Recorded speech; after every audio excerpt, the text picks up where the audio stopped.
আমাদের হিন্দু সমাজের যে দাবিগুলো আছে সেই দাবিগুলো আমি এক এক করে বলবো।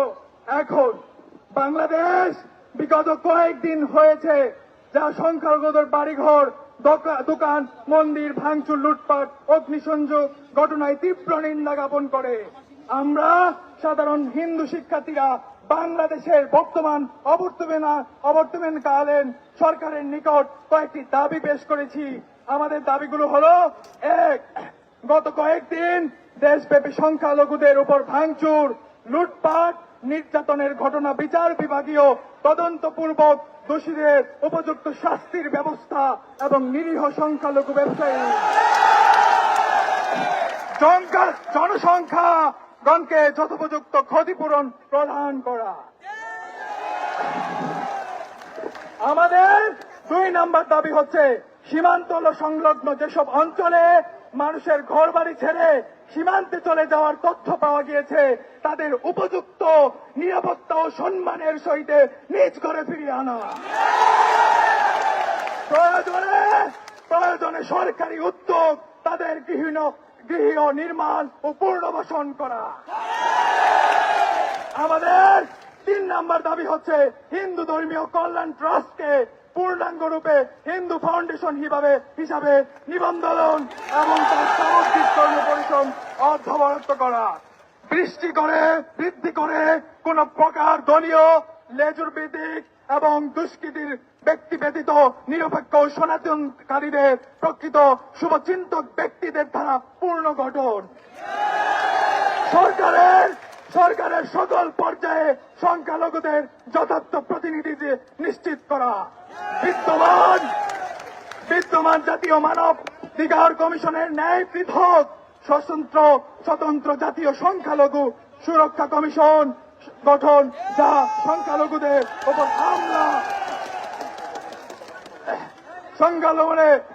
হামলা নির্যাতনের ঘটনা নথিবদ্ধ করে আইন প্রক্রিয়ায় সহায়তাপূর্ণ ন্যায় বিচার প্রাপ্তিতে সাহায্য করা। সংখ্যালঘুদের বাড়িঘর, ব্যবসা প্রতিষ্ঠান, ধর্মীয় স্থাপনা বিশেষ নিরাপত্তা প্রদান এবং আক্রমণের ঘটনায় যথার্থ পদক্ষেপ গ্রহণ করা।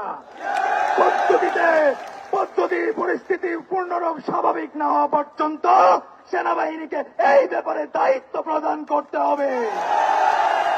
বিশেষ সংখ্যালঘু সুরক্ষা আইন প্রণয়নের মাধ্যমে বিশেষ গুরুত্বের সাথে সংখ্যালঘুদের মন্দির, ঘরবাড়ি প্রতিষ্ঠা, ভাঙচুর, লুটপাটের দ্রুততম সময়ে বিচার ও দৃষ্টান্তমূলক শাস্তি গ্রহণ করাতে হবে। 8 নম্বর, সংখ্যালঘুদের ধর্মীয় অনুষ্ঠান উৎসব নির্বিঘ্নে যথাবিধি পালন হওয়ার ব্যাপারে উন্মুক্ত নিরাপত্তার নিশ্চয় প্রদান করতে হবে। প্রিয় সম্মানীয় আমার ভাই বন্ধুরা, আমরা যতক্ষণ পর্যন্ত এই জিনিস আমরা না পাবো, আমরা যদি এক থাকি সবকিছু সম্ভব, আর আমরা যদি ভেঙে যাই কোনো কিছুরই সম্ভব হবে না। এখন আমরা আমাদের দাবিগুলো নিয়ে আমরা আগাতে থাকবো, আর সরকারকে বলতে থাকবো, রাষ্ট্রপ্রধানকে বলতে পারবো, এবং আমরা দেখি কতটুক দূরে যেতে হয়। আগামীকাল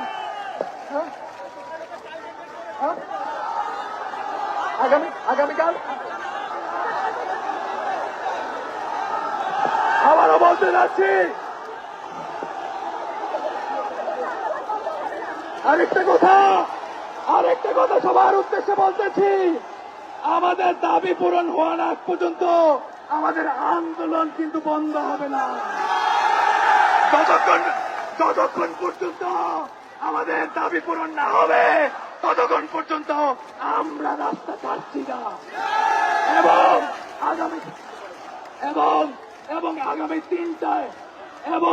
আগামীকাল 3টায় আবার আমরা একই জায়গায় সমাবেশ করব, এবং এই জায়গায় আমরা সবাই একত্র স্থাপনা তৈরি করব। সবাইকে ধন্যবাদ।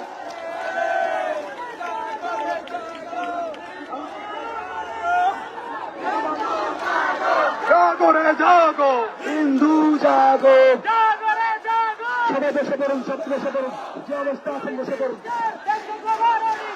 আপনার বসে পড়ুন।